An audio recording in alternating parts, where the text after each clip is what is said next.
All right, we'll go ahead and take questions for Brad. If you have a question, go ahead and raise your hand. We'll get a mic to you. We're going to start up front here with Lee and then go to Bob. Right behind you, Lee. There you go. Lee Spencer, CatchFence.com. Good morning. Good morning. You've been so successful at Talladega, and we've heard for years this is a handling track. Is there any other thing that us not being behind the wheel don't recognize that differentiates the two tracks? You know, I mean, we hear the commonalities, but what specifically is the difference between being successful here and being successful at Talladega? You know, it's funny how just some small things about a track can completely change the racing. And, you know, I think probably the biggest difference to me is that Daytona is just narrower. I think the next-gen cars generally handle pretty well, both here and Talladega.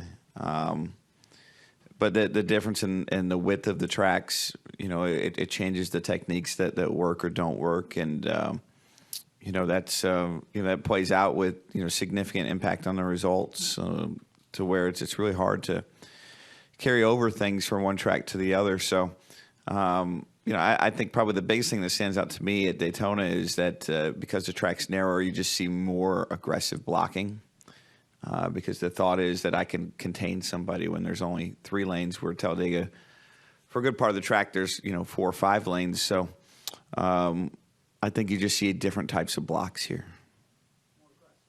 Yeah, generally more aggressive for sure.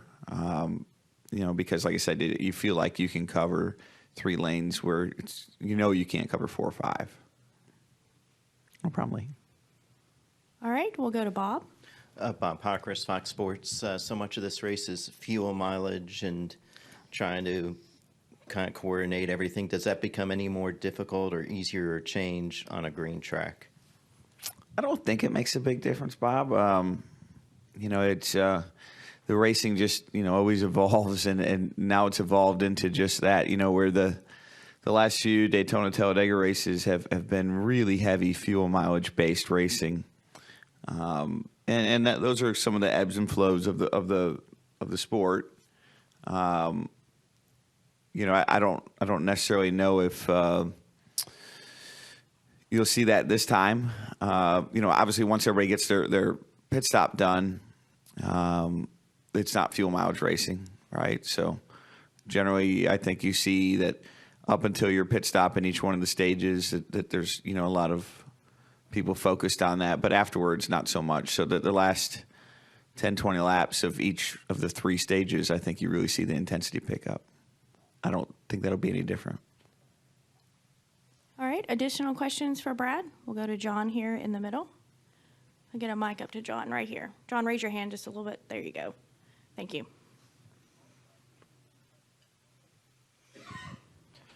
So Blaney was in here, and he was talking about how when you're pushing aggressively on the super speedways, how he has a spotter giving him the distance between the car in front of him as well as the car in front of that car. I mean, that can do some to, you know, limit the wrecks that happen. But is there other stuff that, you know, like you and your team can do or other teams can do? Not necessarily. I mean, there's only so much you can do. I mean, things happen so fast, and you know, we do rely very heavily on spotters, but you know, there's a lag there that's always going to exist from the moment something happens to the moment a spotter sees it to the moment he can communicate it, and the moment I can, you know, understand it or the driver can understand it. You know, there's a significant lag that happens there, and you know, you try to do what you can to condense those things, but you know, at the end of the day, these are cars moving at 200 mile an hour, and they cover a lot of ground really fast. And so as you go through that lag, you know, it's hard to always manage all the different situations. I can tell you when I rewatch a race on TV, how much different it looks than it does in the car. You know, with the limited visibility you have in the car, moves that seem so obvious watching from TV in the car, like you don't ever even see them, you know. Or if you do, you see them, you know, half a second later when it's too late. So, you know, I find myself watching race film and playing like the quarterback, Monday morning quarterback. Like, you should have made this move, you know, when I evaluate myself. But it's just way different in the car. Okay, and then obviously, I've never gone 200 miles an hour, pushed someone else in a different car. So, with the importance of pushing on the super speedway package now, I mean, how do you as a driver kind of balance when to go, when not to go, especially, in like the tri-oval area? Yeah, I mean, there's a lot of factors. Certainly the track, how the tires are, where you're at in a run, the handling of the car in front of you. And then there's, only some certainty you have to that. Like, when you're driving the car, you don't know how somebody else's car is driving. And I thought it was interesting. This past time we were at Daytona in August, one of the keys to us winning the race and finishing 1-2 with RFK cars is Chris Buescher and I pushed all the way through the tri-oval here, I think with 1 lap to go on the white flag lap, and cleared the bottom lane from the second lane to win the race. And his car was driving pretty good. My car was driving pretty good. And then I went to Talladega, a month or two later, and I was pushing another car. And Talladega should be easier to push through the tri-oval than Daytona. And the second I started pushing him, he spun out and got in a big wreck. And unfortunately, I got in it too. And, so you're like, well, how does that make any sense? This track should be easier. The tires are better. And one car spun out and the other car didn't. But there's no way I can know how everybody's car drives and what level of control they're going to be able to have over it. So, you try to build up experience in this own kind of database to make decisions, but then there's just unknowns. Like I can only really drive my car and know what it's doing, and maybe my teammates because I've talked to them, but I can't know what everybody in the field has to work with. And I know the alternative of not pushing is to run in the back, right, and to not have a shot to win. So, those are difficult decisions to make in real time, but that's what makes it special when you have success at these tracks is you've made all the right decisions generally more often than not. No problem. All right, we're going to take our next question. Well, we'll go Reed since you're right here, and then Jason next. Go ahead, Reed. Reed Spencer with the NASCAR Wire. You were behind the 8 when the accident happened in the duel the other night. What was your view of exactly how that unfolded? Yeah, something happened with the 24 and the 12 car, and it really spit the 24 car out kind of in front of the freight train that was myself in the 8 car. And, by the time we could all recognize what was happening, it just was too late. All right, Jason.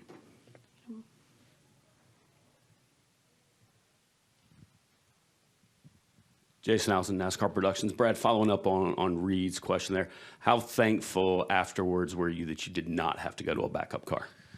Yeah, I guess no. I mean, there's the team owner side. It's like, we were able to put a fender and a nose on this thing and some ductwork and a bumper, and that's better than bringing out another car. But then there's the other side. It's like, well, from the driver side and mechanic side, that you look at it doesn't make a difference. The cars are identically prepared, and I really wasn't super concerned about it. All right, any final questions with Brad? Okay, we'll come up here with Dustin for our final question.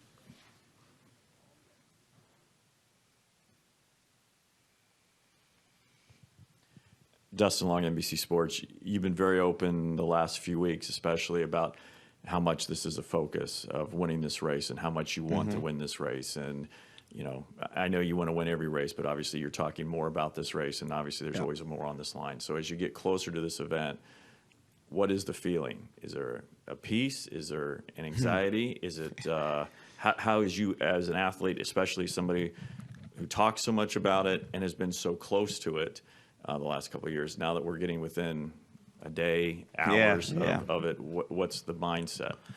Honestly, I'm more concerned that we're not going to get to run it tomorrow.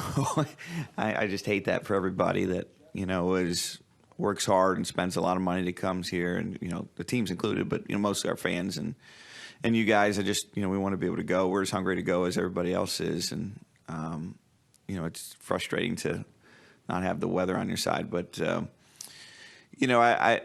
outside of that, I don't know. I don't feel like I have a ton of anxiety over it. I mean, I feel really well prepared. I know my car drives great, and we'll have the speed to go with that. I just want to make sure I do my part to execute what I can execute. And, I'm kind of somewhat reserved to the fact that the end of the race kind of is what it is. And, there's going to be 15, maybe 20 cars that will have a shot at winning in the last, 24 laps or so. And you just hope you're around to be one of those cars. And you hope that when the moment comes, if you are one of those cars that has a shot, that you do everything you can right. And then the rest is kind of out of your control. I guess there's some kind of peace in that, but outside of that, I just want to go lead a bunch of laps. The last 2 races here, we've led the most laps, and I always feel good about that, leading the most laps or leading a lot of laps or being up front the whole race, because if the lottery ticket at the end doesn't go your way, at least you have something to hang your hat on, So, I would say it's probably where my focus at is leading a lot of laps early, leading through the middle of the race, hopefully getting a lot of stage points, maybe even a stage win. And then just kind of like, hey, what happens at the end? We're just going to be in the right position and, try not to do anything to mess that up execution-wise. And we'll see how the cards fall, And maybe this isn't a fair question because you haven't won it, but what does it mean to win this in the sense of, as you're talking about, because there's so much of luck involved or so much is out of your control, it almost makes me think of the mindset drivers have had in years past with the playoff format. Is it's almost as meaningful to get to the Final Four because the championship race is so much. So, and I know you haven't won it again. Maybe this isn't a fair question, but in your mind, because so much is out of a driver's control, so much is luck or circumstance. What does it mean to win this race, or how do you see the value of, what type of driver wins this race? Well, it'll always be a crown jewel, so you can never take that away from Daytona. But if I was putting on my team scouting hat, and I was thinking about that this morning after watching the truck and ARCA races, this wouldn't be the place where I would scout a driver to pick. Like if I was like, hey, let's go watch the ARCA truck Xfinity races, and we're going to pick the next NASCAR Cup Series phenomenon. I'm not like, well, let's look who won Daytona last night. That's the guy I'm going to pick. That's the reality is that's not what you're going to do. And, I think in some ways that's telling. Now you're going to look for the guy that made good moves, and was calm in, situations of duress. You're going to look for the guy that, didn't speed down pit road or didn't make, a dumb mistake. That stuff carries over. The execution stuff, but probably not so much the pure race winner. Where I think you look at most other races, fast forward a couple weeks, Vegas or what have you, Phoenix, and you're going to look at the guy who wins the race. That's probably a guy I would need to scout a little more, right?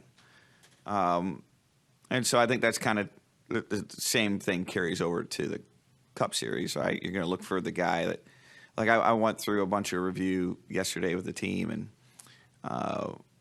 there's Joey Logano in the last 3 green flag pit cycles here has been a second faster than everyone else. You'd say, oh, that's really good. That's him. That's not circumstance. It's not happenstance or any of those things, right? That's really him. That's impressive. If I was scouting, that'd be what I'd look at and say, he's one of the threats to win the Daytona 500 because he can execute a green flag cycle better than anyone else in the garage area right now. And there's probably going to be a green flag cycle. Those are the things that I would look at and say that's the talent. That's the thing, that special sauce that makes a driver really good. Not necessarily the winner. But that said, you still want to win it. It's still the Daytona 500. It's still the biggest race of the year with respect to purse and fanfare and so forth. And there's still a really big trophy in a ring, and you can never take that away from this race. All right, we'll go to Chris. Hey, Brad. Chris Gallon with WNDB. I wanted to ask you a question kind of as a team owner. So we know David Reagan hopped in the 17 car yesterday for a bit as Chris went to attend the birth of his baby. I was wondering, number one, did David bring any insight in those sessions to the 17 team they may not have already had? And then also, I was wondering if you could speak to, what was the decision to bring in David Reagan as the guy to run the Stage 60 car for this race in particular? Yeah, I'll start with the end question there about bringing in David. David ran this race in 2022. I think he ended up in the top 10 somewhere. I can't remember his exact finishing position, but just ran a really smart race. Didn't get caught up in the chaos, kind of like I was just saying a minute ago. Had good patience and the moment wasn't too big for him. I think I have a lot of trust and respect for him accordingly. He's been driving the Ford test vehicle, the Wheels Force test vehicle, and doing a lot of simulator work for us at Ford. So we felt really confident in his skills and ability, and kind of feel like he was the number one free agent to bring in for this race. That's kind of where the decision came from. Certainly someone that we knew could also represent our partners really well. So it was really a no-brainer move. Like when we looked at the free agent list, and he was clearly at the top, and there wasn't really anyone close to him. So felt lucky to be able to bring him in. Outside of that and him driving the 17 car, it's always good just to get another opinion. Sometimes even if that opinion is the same opinion. And from everything I've heard, he has the same opinion of his car that Chris had. Thanks, Brad. No problem. Thank you. All right, and I think, Bob, did you have a question? Okay, we'll get a microphone to Bob, please. Bob Pockris, Fox Sports. With them doing tech today, will you send anybody home to do work on Atlanta or Las Vegas stuff and then send it back? How does the change in the schedule impact maybe anything you're doing this weekend? Yeah, it's positive for us and for the team guys. I know we sent home, our spare parts haulers and backup cars and all that because there are Atlanta cars. So that's actually very helpful for us with having two speedway races back to back. There's significant challenges for us to, be prepared, and that helped us a bunch. All right, Brad, thanks for spending some time with us. No problem, guys. Thank you. Have a great day. Stay dry. Best of luck in the Daytona 500. Thank you. Hopefully tomorrow.